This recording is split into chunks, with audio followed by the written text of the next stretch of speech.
अगर आपकी गन को डैमेज नहीं करना है तो इस वीडियो को बिल्कुल स्टार्ट से देखिएगा, मिस मत करिएगा, स्किप मत करिएगा। चैनल को सब्सक्राइब कर ले, बेल आइकन को हिट कर लें। तो सबसे पहली बात, अलग अलग CO2 गन्स जो हैं अलग अलग तरीके की होती हैं और उसके अंदर CO2 लोड करने का जो तरीका है बिल्कुल अलग है। बहुत से लोगों को लगता है कि उनके पास अगर एक सर्टन तरह का एयर गन है तो वो दूसरी गन्स को भी उतनी ही आसानी से चला सकते हैं, बट ऐसा नहीं है। मैं आपको बताता हूं, अगर आप बहुत ज्यादा बिगिनर हैं तो always take a easy load CO2। What does easy load means?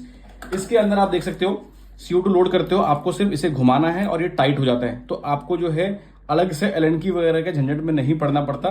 दूसरे गन्स में एलएनकी का झंझट भी अलग गन में अलग अलग तरीके का होता है। फॉर एग्जाम्पल, अगर मैं ग्लॉक की मैगजीन को लेता हूं और इसके अंदर अगर मुझे CO2 लोड करना पड़ेगा तो सबसे पहले तो मुझे इसे निकालना पड़ेगा, इस कैप को निकालने के बाद इसे एलएनकी, एक एक्स्ट्रा एलएनकी रखना पड़ता है, उसे खोल करके फिर कैप को लगाते हैं।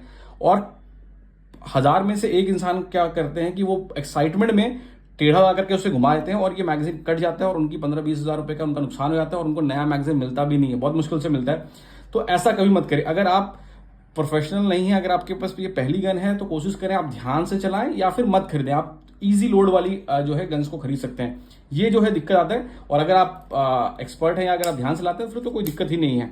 सेम इज विथ ये CZ75 SP01, इसके अंदर आपको कैप खोलना पड़ता है एंड फिर एक्स्ट्रा एलएनकी से इस्तेमाल करना पड़ता है। वेरस दूसरी गन्स जो होती हैं जैसे डेन वेसल हो गया, इसके अंदर काफी इजी लोड है, ऑलमोस्ट सारे डेन वेसल में इजी लोड है।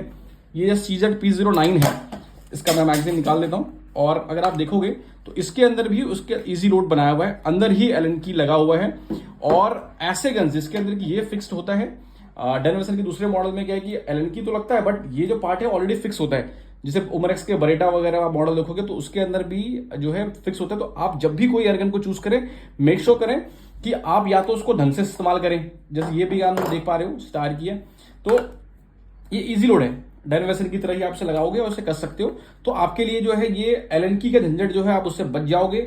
या अगर आप, अब देखिए गन तो ग्लॉक सबसे बेस्ट है, ग्लॉक मुझे भी काफी ज्यादा पसंद है, बरेटा में भी सेम है। तो आप खास करके जो कैप वाली गन है उसको ध्यान से चलाएं। कहने का मतलब ये नहीं है कि आप ये मत खरीदे, ये खरीदे, बट उसे ध्यान से चलाएं वरना आप मैगजीन को डैमेज कर सकते हो। दूसरा एक और बात जो सबसे ध्यान से रखना है, जब भी आप मैगजीन को इस्तेमाल कर रहे हो, कुछ मैगजीन में आपको इसे नीचे डाल करके इसे आप अटका सकते हो यहाँ पे, है ना।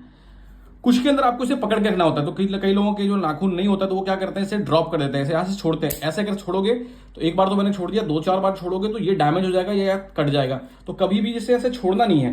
फॉर एग्जाम्पल आप इसमें देख रहे हो तो इसे अगर मैं नीचे से बार बार छोड़ूंगा, यह नीचे अटक जाता है, यहाँ पे लॉक मैकेनिज्म बना हुआ है। अगर मैं इसे खाली छोड़ूंगा तो अगर ये इससे बार बार टकराएगा तो ये टूट जाएगा। तो कभी भी ऐसा ना करें, अगर ऐसा करेंगे तो आपकी गन जो है डिस्ट्रॉय हो जाएगी और फिर आपको काफी नुकसान हो जाएगा। तो कभी भी आप गन्स को चलाएं, हमेशा सही तरीके से चलाएं। ऐसे ही मैं टिप्स वाले वीडियो बताते रहूंगा, तो चैनल को सब्सक्राइब कर ले, वीडियो को लाइक कर ले। ऑर्डर करने के लिए लिंक डिस्क्रिप्शन में है, कॉलिंग के नंबर पर कॉलिंग करें, व्हाट्सएप के नंबर पर व्हाट्सएप करें। मैं आपसे मिलता हूं अगले वीडियो में। Till then guys, have fun.